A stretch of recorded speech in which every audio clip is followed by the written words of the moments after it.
Okay, so we're going to do the awning in this clip. This is your awning winding handle. You undo that black collar and extend it to the length that you want. Look, it's telescopic. When you've got it the length that you want, you just tighten that back up to keep it that size. You carefully put this in there, taking care not to hit the side of the van. And then as you look up at it, you turn it anti-clockwise to wind it out. Try to avoid coming out much more than a metre if possible, because the further you wind it from the van, the more it'll be pulling on the brackets. So just wind it out till you can reach.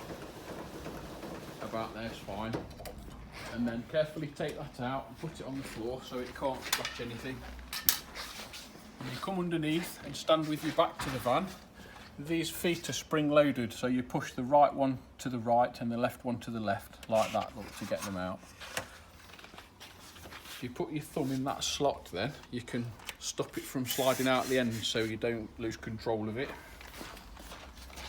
Bring it down, gently put it down to the ground, and then lift that little lug and push it back on itself so it's up like that at 45 degrees. Now the weight is on the legs instead of pulling on the side of the motorhome. Repeat the procedure with the leg at the other end and then go back to winding. As you wind it, the legs will obviously tilt like that, so wind them out till they're at that sort of angle and then walk them out, and then wind it some more and walk them out until you get to the extent of its travel.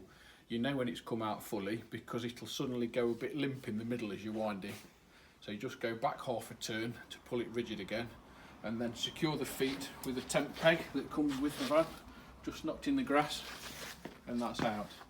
To put it back's the reverse procedure, so you take the tent pegs out, wind it back step at a time until it's back to here, and then put the legs back up like that, using this spring to secure it safely against that stop, and then wind it the rest of the way in. It's okay to put it away wet if you're leaving and it's been raining, but make sure you wind it out when it's not raining at the earliest opportunity you have to let it dry. It won't rot, but it'll go green, and they're awkward to clean once it goes green, so don't leave it wet for too long after you've wound it up. Get it out so it can dry off. And it's clockwise to wind back in like that.